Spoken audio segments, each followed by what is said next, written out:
जागता। यानी जितनी भी पाकिस्तान में ह्यूमन राइट्स की तंजीमें हैं या जितनी भी ह्यूमन राइट्स से ताल्लुक रखने वाली औरतें हैं जिन्होंने बहुत पैसा बनाया ह्यूमन राइट्स का बार बार नाम लेकर और बाहर से बड़ी इन्होंने फंडिंग शंडिंग ली हुई है, बड़े दौरे शौरे इन्होंने खड़काए हुए हैं, पाकिस्तान तहरीक इंसाफ की औरतों को जब जब मार पड़ती है तब तब ये औरतें खामोश रहती हैं या सेलिब्रेट करती हैं। ये एक बड़ी अजीब चीज है। पाकिस्तान के मीडिया के अंदर बैठी हुई खवातीन जो सहाफी हैं वो भी पीएमएलएन के साथ अगर किसी खातून के साथ जरा सी ऊंच नीच हो जाए, मरियम नवाज के बारे में कोई एक सवाल उठा दे तो जमीन आसमान के कलाबे मिला दिए जाते हैं। हालांकि वो टिकटॉकर वजीर आला है, जाली सीट के ऊपर आकर बैठी हुई है। भाई जो सीट ही जाली है, जो हुकूमत ही जाली है, उसकी कारकर्दगी भी फिर जाली है। कारकर्दगी की तो आप तब डिस्कस करें ना, जमहूरियत में तो अवाम फैसला करते हैं किसका इक्तदार होगा। अब ये अवामी फैसले के बरखिलाफ आकर इक्तदार पे काबिज हो गए और इनको लाकर स्टैब्लिशमेंट ने बिठा दिया है। अब इनकी कारकर्दगी के ऊपर अगर आप जायजे लेंगे, अव्वल तो कारकर्दगी है कोई नहीं। वो जो कारकर्दगी है वो पोल में अभी खोल देता हूं, आपको बता देता हूं। लेकिन एक चीज आप क्लियर कर दें कि निजाम इमरान खान साहब के साथ जो मुज़ाकरात कर रहा था वो मुज़ाकरात पूरी तरह से खटाई में पड़ गए हैं। इमरान खान साहब और उनकी पार्टी को दोबारा स्ट्रगल में जाना पड़ेगा। अब डिपेंड करता है कि पाकिस्तान तहरीक इंसाफ का सोशल मीडिया इन चीजों के लिए क्या पहले की तरह तैयार है। नंबर 2, ओवरसीज पाकिस्तानी पूरी दुनिया से इमरान खान साहब के लिए या इंसानी हकूक की पामालियों के खिलाफ भरपूर आवाज उठा सकेंगे, वो उसी तरीके से अपनी मुहिम को जारी रख सकते हैं या नहीं रख सकते। तो ये दो टारगेट्स तो हैं। तीसरा, पाकिस्तान तहरीक इंसाफ की जो क्यादत है उसकी कमजोरी आपने देख ली। एक तो वो इमरान खान साहब के बयानिए का बोझ उठाने के लिए ज़हनी तौर पे पाकिस्तान तहरीक इंसाफ तैयार नहीं है। और मैं ये बात खुलकर कह रहा हूं और मेरे पास इसका सबूत है। आप निकालें ना, सबके ट्विटर अकाउंट निकालें, सबने कोई ना कोई ट्वीट किया हुआ है, लेकिन इमरान खान का ट्वीट कोई भी रीट्वीट करने की जरूरत नहीं करता। बहुत सारे लोग कर देते हैं, सहाफी भी रिपोर्ट कर देते हैं इमरान खान ने ये कहा, मीडिया के ऊपर भी चल जाता है। लेकिन इमरान खान साहब के ट्वीट को रीट्वीट करने की जरूरत पाकिस्तान तहरीक इंसाफ की लीडरशिप नहीं करती। तो इसका मतलब यह है कि लीडरशिप तो फारिग है, उन्होंने तो इस लड़ाई को लड़ना नहीं है। ना वो मीडिया में लड़ सकेंगे, ना वो सोशल मीडिया पे लड़ सकेंगे। अब ये सोशल मीडिया और ओवरसीज पाकिस्तानियों के गले पड़ने वाली है लड़ाई। और तीसरे इसके बड़े स्टेक होल्डर्स हैं पाकिस्तान के अवाम, जिन्होंने बड़ी तादाद में इमरान खान साहब को वोट डाला, जिनकी अक्सरियत आज भी इमरान खान साहब के साथ खड़ी है। और इसीलिए इमरान खान साहब की पार्टी को या उन्हें किसी किस्म की इजाजत नहीं है कि वो कोई पब्लिक एक्टिविटी आजादाना तौर पर कर सके, क्योंकि उनको आइडिया है कि वहां पर ऐसे रिकॉर्ड लग जाएंगे कि उन मनाजिर से पूरी दुनिया हिल जाएगी। अब औरत कार्ड का इस्तेमाल फौरी तौर पे शुरू कर दिया जाता है। अगर पाकिस्तान तहरीक इंसाफ की औरत ना हो तो, अगर औरत का ताल्लुक पाकिस्तान तहरीक इंसाफ से नहीं है तो फिर वो औरत है। अगर वो तहरीक इंसाफ की है तो उसको अगवा करे, उसको मारे, उसको सड़कों पे घसीटे, उसको बेगुनाह उठा के जेल में डाले, उसके बच्चे उठा ले, उसकी चादर और चार दीवारी का तकद्दुस पामाल करें, आप उसके घर के अंदर दाखिल हो जाएं, आप उसके बेडरूम के अंदर दाखिल हो जाएं, आप उसकी नाजेबा गालियां दें, जो मर्जी करें आप। अगर उस औरत का ताल्लुक पाकिस्तान तहरीक इंसाफ से है तो पाकिस्तान में उस औरत के लिए कोई इंसानी हुकूक नहीं है। यह लिखी पड़ी बात है और इसमें अब कोई दो राय बाकी नहीं है। ओवरसीज पाकिस्तानियों की जानिब से जो है वो प्रेशर का सिलसिला खत्म नहीं हुआ, बल्कि वो प्रेशर का सिलसिला अभी तक जारी है। मैं आपको एक खबर देता हूं, लेकिन उससे पहले फौजी अदालतों के हवाले से चंद अहम सवालात उठ गए हैं। ये केस चल रहा है आईनी बेंच में, हालांकि ये आईनी बेंच मुतनाज़े है, ये आईनी बेंच मुतनाज़े। और मैंने आपको एक बात कही थी, ये आईनी बेंच किसी भी तरफ जा सकता है अकॉर्डिंग टू सिचुएशन। यानी देखना यह होगा कि बैरूनी दबाव अगर बहुत ज्यादा बढ़ रहा है तो फिर ये आईनी बेंच फैसला दे देगा कि फौजी अदालतों के फैसले हम नहीं मानते, वो फैसले फारिग हैं। सारे बंदों के फैसले जो हैं वो सिविलियन कोर्ट्स के अंदर होंगे, अगर तो बैरूनी दबाव बहुत बढ़ गया और वो कंट्रोल ना हुआ। लेकिन अगर बैरूनी दबाव को कंट्रोल कर लिया गया तो फिर फौजी अदालतों के फैसले जो है वो लिजिटिमेट हो जाएंगे। अच्छा, फौजी अदालतों के फैसले आने के बाद फौरी तौर पे दबाव बहुत ज्यादा बढ़ गया है जो ट्रायल कोर्ट्स हैं उनके ऊपर, और शदीद तरीन दबाव उनके ऊपर डाला जा रहा है कि कुछ भी हो जाए, हर हाल में सजाएं सुनाई जाएं। क्योंकि देखिए ना, जो ट्रायल कोर्ट्स हैं वहां से सजाएं नहीं हो रही, बहुत शादोनादर हो रही हैं। जो सजाएं मिलिट्री कोर्ट से दी है वो पूरी दुनिया के अंदर खबरें गई हैं, लेकिन सेम केसेस जब गए हैं सिविल कोर्ट्स के अंदर, दूसरी अदालतों के अंदर, क्रिमिनल या फौजदारी अदालतों के अंदर जो ये मामला गए हैं, दहशतगर्दी की अदालतों में गए हैं, तो बहुत सारे केसेस जो है उड़ा के फेंक दिए अदालतों ने।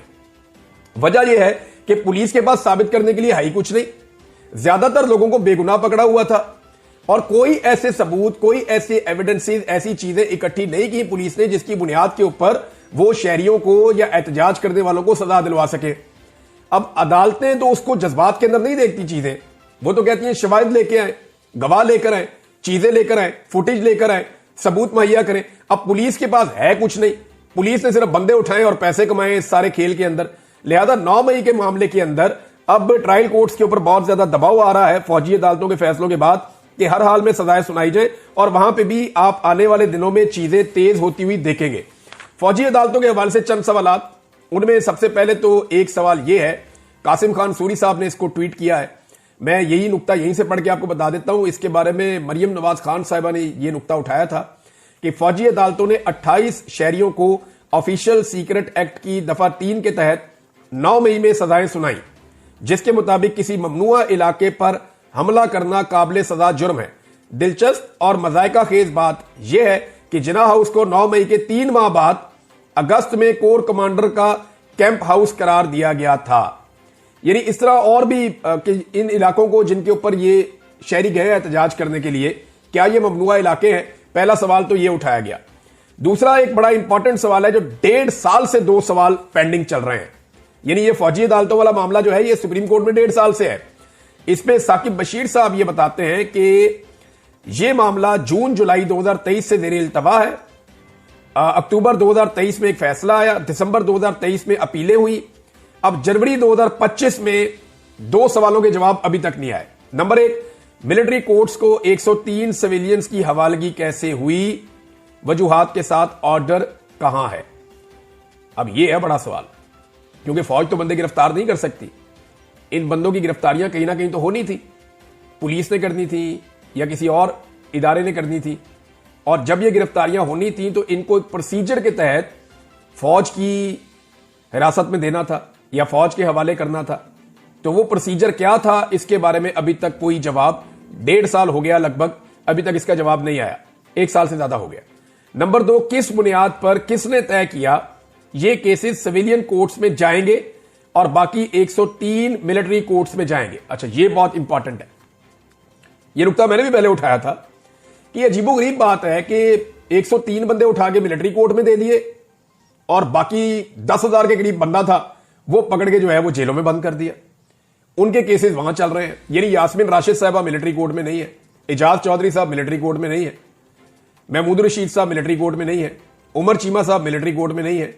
ये जो खवातीन खदीजा शाह छूट के आई हैं, सनम जावेद छूट के आई हैं, ये तैयबा राजा छूट के आई हैं, बाकी और बहुत सारी भुट्टा साहबा और बहुत बेशुमार लोग हैं, नाम ही नहीं मुझे याद रहते, लेकिन ये तमाम खवातीन ये कोई भी मिलिट्री कोर्ट में नहीं है। और बहुत सारे मर्द हजरात हैं जो सारे गिरफ्तार हुए हैं, जमानतें करा करा के छूटे हैं, ये भी मिलिट्री कोर्ट में नहीं है। तो ये जो 10,000 के करीब बंदा गिरफ्तार हुआ है कि किसकी दरखास्त इस्लामाबाद हाई कोर्ट में लगनी है और किसकी नहीं लगनी। मैं अपने सोर्स से बात कर रहा था इमरान खान के केस के बारे में, तो मैंने उनसे पूछा था कि ये जो ऑडियो तैयार हो रही है इमरान खान के बारे में, या हुई है या हो रही है, जो काम आप कर रहे हैं या जो काम वो लोग कर रहे हैं, ये ऑडियो आप कहीं कोर्ट में भी पेश की जाएगी? उन्होंने कहा जरूरत ही नहीं है, इमरान खान को कोर्ट में पेश करने की कोई चीज जरूरत ही नहीं है। इमरान खान को जेल में रखने के लिए अदालत को कुछ देने की जरूरत नहीं है, सिर्फ अदालत को हुक्म देने की जरूरत है। अदालत वही करेगी जो उन्हें कहा जाएगा। ये तो सिर्फ पब्लिक परसेप्शन के लिए ऑडियो जो है वो उसके ऊपर काम हो रहा है, और वो ऑडियो अब कुछ लोगों को सुनवाई जाएगी या सुनवाई जा चुकी होगी, अभी कुछ दिनों में आपको कंफर्मेशन आ जाएगी। अच्छा, इंजीनियर मोहम्मद अली मिर्जा ने एक बड़ा अजीब काम किया। जब जीशान ने इंजीनियर को कहा कि मैंने आपकी रिकॉर्डिंग कर ली, जो आप लोगों ने मुझे सवालात फीड करने की कोशिश की इमरान खान के बुग़्ज़ में उसके खिलाफ, यानी आप लोगों ने इमरान खान के खिलाफ मजहबी नौइयत के घटिया सवाल मुझे फीड करने की कोशिश की, मैंने आपकी वो कॉल रिकॉर्ड कर ली। तो इंजीनियर साहब ने कहा आपकी तरबियत ही गलत हुई है, मां बाप तक पहुंच गए, ये कहा आपको ये करना ही नहीं चाहिए, ये इखलाक से गिरी हुई हरकत है, आपको इसकी इजाजत नहीं है, ये बातें करते रहे। लेकिन वही इंजीनियर एक और बयान में क्या कहता है, एक और बयान में कहता है कि इमरान खान साहब की वो ऑडियोज आ गई ना तो पता चल जाएगा कितना डट के खड़ा है। यहां नहीं कह रहा कि गैर इखलाकी काम है, यहां नहीं कह रहा कि एस्टेब्लिशमेंट के मां बाप ने उनकी गलत तरबियत की है इन जर्नैलों की जो कॉलें रिकॉर्ड कर रहे हैं जेल के अंदर, वहां नहीं कह रहा। अंदाजा करें, जब अपनी कॉल रिकॉर्ड हो गई तो मेयार कुछ और बना लिया, जब कॉल रिकॉर्ड हो गई, इमरान खान की बातचीत रिकॉर्ड हो गई, वहां पे मेयार कुछ और बना लिया। वहां क्या इमरान खान से पूछ के रिकॉर्ड कर रहे हैं? ऐसा तो नहीं है। और खुद की है 2 नंबरी। इमरान खान तो करता है ना बातें, और ये नजम सेठी कह रहे जी वो तो डट के खड़ा है, पीछे नहीं हट रहा। और नजम सेठी ने यह भी बताया, नजम सेठी किसका आदमी है, किनके साथ उनके ताल्लुकात है, सब जानते हैं। तो नजम सेठी साहब ने क्या बताया? उन्होंने बताया कि जो अमेरिका से लोग आए थे वो भी इमरान खान को मिलवाए गए। 2.5 घंटे इमरान खान के जाके लोग मिलते गए हैं और इमरान खान इनकार करते रह गए, मैं कोई डील नहीं करता भाई इनसे। इंजीनियर साहब ऐसा बता रहे हैं जैसे कि बहुत फ्रस्ट्रेशन है, और इमरान खान तो कह रहे हैं जी डील करो डील करो। ये कोई और पिक्चर दे रहे हैं, वो कोई और पिक्चर दे रहे हैं, और दोनों एक ही तरफ से आए हुए हैं। अजीब कंफ्यूजन पैदा की हुई है। इंजीनियर साहब जो है ना वो विकेट के दोनों तरफ खेलना चाह रहे थे, लेकिन बहुत बुरी तरह क्लीन बोल्ड हुए हैं और अपनी क्रेडिबिलिटी भी उन्होंने वाड़ ली है। एक दिन एक बात करते हैं, दूसरे दिन दूसरी बात करते हैं, तीसरे दिन तीसरी बात करते हैं। जो आदमी अपनी जुबान पे खड़ा ना रह पाए उसकी क्या क्रेडिबिलिटी है? यानी सियासत में आके ना अपना बेड़ा ही गर्क कर दिया। नाज़रीन, जब भी आपको मुज़ाकरात के हवाले से खबरें दी जाएं, और खासतौर पे पाकिस्तान का जो इलेक्ट्रॉनिक मीडिया है और अखबारात हैं वो आपको ये खबरें दें, एक तो इनकी क्रेडिबिलिटी पहले ही खत्म हो गई है, क्योंकि मिलिट्री एस्टेब्लिशमेंट की ख्वाहिशात को ये खबर बनाकर चलाते हैं। कोई भी एक कर्नल या कोई भी एक ब्रिगेडियर या मेजर वो टेलीफोन करता है किसी भी सहाफी को और उसको एक कहानी सुना देता है। वो सहाफी बाद में कहता है अस्करी जराये के हवाले से या बावसूख जराये के हवाले से या ताकतवर हलकों के हवाले से, और सब उस पर बिलीव करके खबर चला देते हैं। तो क्रेडिबिलिटी इनकी इतनी है कि जिन बंदों को अपना नहीं पता वो इनको खबरें बताते हैं और ये खबरें चलाते हैं। देखिए, जब भी कभी मुज़ाकरात की खबर आए ना और ये कहा जाए बार बार कि जनाब मुज़ाकरात शुरू हो रहे हैं, बातचीत करने में दिलचस्पी रखी जा रही है, और साथ ये भी कहा जाए कि हुकूमत को कोई डेडलाइन दी जा रही है, हुकूमत की हालत पतली हो रही है, या हुकूमत के अंदर कोई टीम में तब्दीलियां होने जा रही हैं, या माशी टीम तब्दील हो जाएगी, या कोई वंडर बॉय आ जाएगा। ये चीजें जब भी आप होती हुई देखें तो आप एक बात समझ जाएं कि कोई अवामी एहतजाज होने जा रहा है जिसके नतीजे में हुकूमत और एस्टेब्लिशमेंट परेशान है और वो उससे निपटने के लिए एक माहौल बना रहे हैं। इससे ये हासिल क्या करते हैं? ये डाइवर्जन लगाते हैं। आप जब कभी कहीं सड़क पे जा रहे होते हैं ना तो अचानक एक बोर्ड आ जाता है डाइवर्जन, और वो बताता है कि जी आगे काम चल रहा है, आप इधर से मुड़ के चले जाएं। तो वो आपका रास्ता बदल देते हैं। तो वो आपकी तवज्जो हटाने के लिए पब्लिक को एक नया खिलौना दे देते हैं। उन्हें बताते हैं जनाब यहां तो मुज़ाकरात चल रहे हैं तो जल्दी कोई ना कोई मामला हल हो जाएगा। कभी उन्हें बताते हैं कि हुकूमत तो वैसे ही मुश्किल में आ गई, ये तो पीपल्स पार्टी और पीएमएलएन की लड़ाई शुरू हो गई है, या पीपल्स पार्टी पीएमएलएन और एस्टेब्लिशमेंट की लड़ाई शुरू हो गई है, लिहाजा हमें जोर लगाने की कोई जरूरत नहीं है। तो पब्लिक को इस किस्म का ये छनकना देते हैं बजाने के लिए, और लोग 2-4 मरतबा, मैं मादरत के साथ कहूंगा 2-4 मरतबा इनके झांसे में आए भी हैं।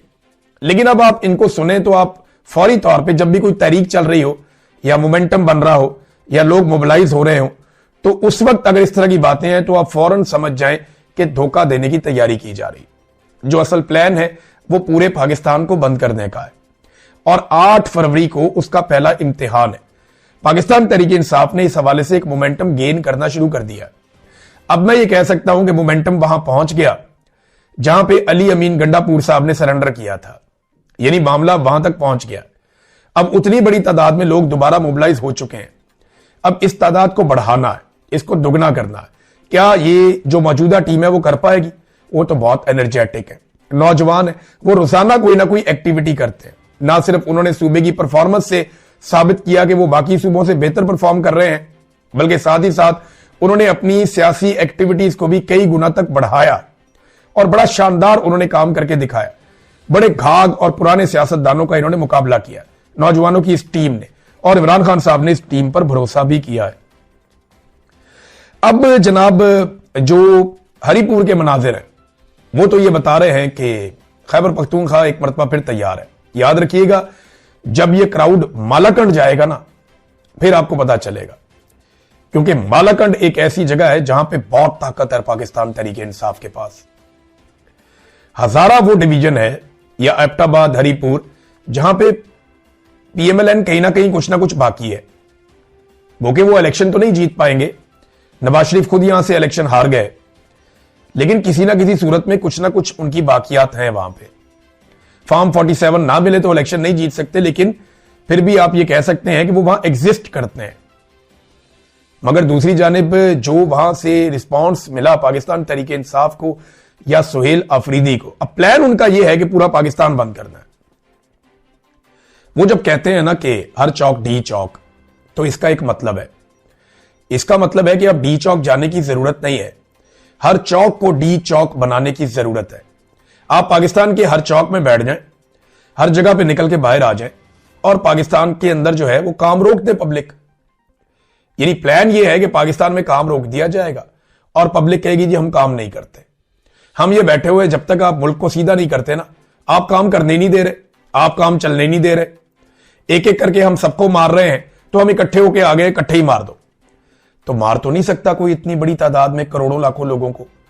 तो लोग जब अपने अपने इलाके पर निकल के बैठते हैं ना, तो एसएचओ की, थानेदार की कभी भी जरूरत नहीं होती कि वो लोगों के सामने आ जाए। मुझे अच्छी तरह याद है लाहौर शहर के अंदर जब अपनी गली में, अपने मोहल्ले में लोग निकलते हैं ना, तो पुलिस की जरूरत नहीं होती वहां पे आके मुदाखलत करने की।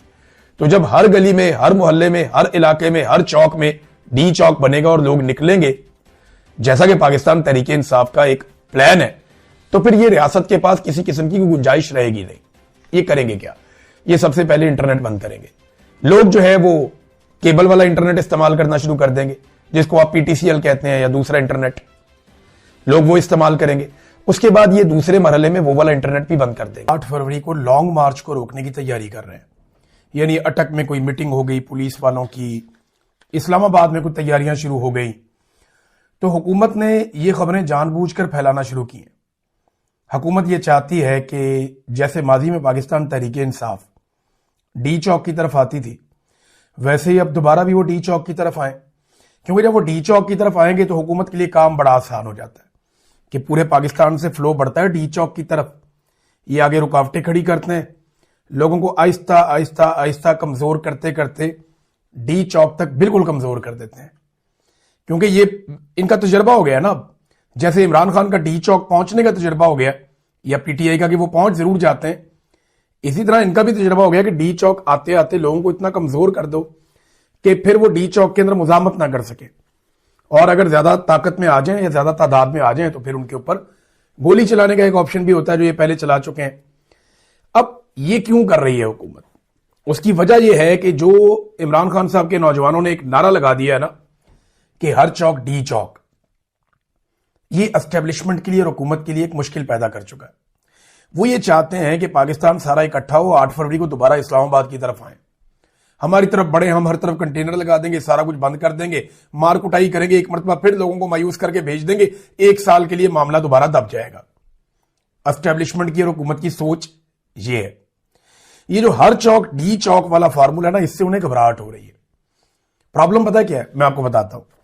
मसला यह है कि पाकिस्तान में जब भी कोई सियासी नारा लग जाता है ना, तो जल्दी हो या देर से हो, वो काम होता जरूर है। जब लोगों ने नारा लगाया ना पहली दफा, गो नवाज गो, तो फिर नवाज को जाना था, जल्दी हो या देर से हो। इस मुल्क में गो मुशर्रफ गो का नारा तब लगा जब परवेज मुशर्रफ बहुत ताकतवर था, फिर परवेज मुशर्रफ को भी जाना पड़ा। अदलिया की बहाली का नारा लग गया, टाइम बहुत ज्यादा लग गया, लेकिन अदलिया बहाल हो गई थी।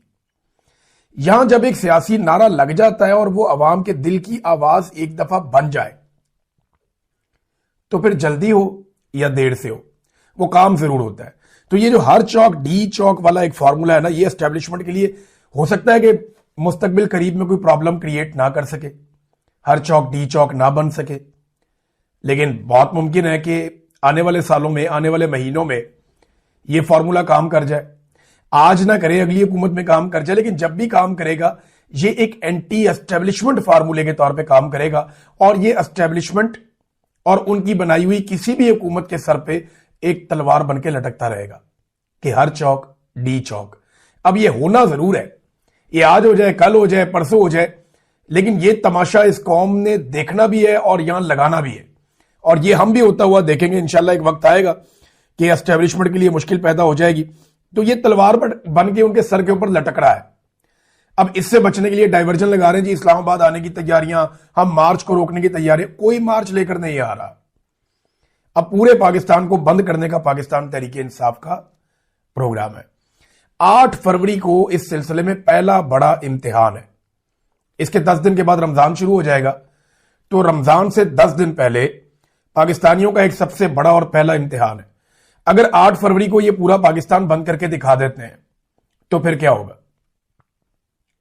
फिर रमजानुल मुबारक के बाद एक नया फेज आएगा और फिर ये पूरे पाकिस्तान को बंद करने का फॉर्मूला जो है उसको आगे बढ़ाएंगे और वहां हुकूमत के लिए बहुत मुश्किलात पैदा हो जाएंगी बजट से पहले। लिहाजा इसीलिए ये बार बार कह रहे हैं और ये इस किस्म की खबरें चलाई जा रही हैं जो मैंने आपको बताया। आर्मी चीफ की नाजरीन तस्वीर आ रही है, वो शरीफ खानदान की निजी जो तकरीब है शादी की उसमें शिरकत के लिए गए। अच्छा, आर्मी चीफ ना ये कंट्रोवर्सी होती है कि एक सियासी खानदान के साथ या मखसूस सियासी टोले के साथ आर्मी चीफ ने अपने आप को अलाइन कर लिया। यानी सरकारी मुलाजिम जो है वो लगातार, या एक सरकारी ऑफिसर जो है वो लगातार एक जानिबदारी साबित कर रहा है जो नामुनासिब है कि भाई ये पॉलिटिकल पार्टी ना, ये इक्तदार में, मैं इनके साथ हूं, ये खानदान है, ये मेरे हैं। और वो भी यही कर रहे हैं कि वो अपने हर बैनर में, पोस्टर में, हर तकरीर में, हर जगह पे आर्मी चीफ को ठोकर लगा रहे हैं। इससे जो है ना वो इदारे की जानिबदारी बनती है। देखिए ना, एक तरफ एक हुकूमत है खैबर पख्तूनख्वा में, वो एक कोर कमांडर को कहते हैं कि हमारे सूबे में दहशतगर्दी के खिलाफ आपने बहुत सारे ऑपरेशन किए, को 22 बड़े ऑपरेशन और हजारों छोटे ऑपरेशन किए, आप हमेशा नाकाम हुए। हमें अब आकर यह आप बताएं कि दहशतगर्दी खत्म क्यों नहीं हुई। हम आपको बताते हैं हमारे पास क्या फार्मूला, आइए बैठ के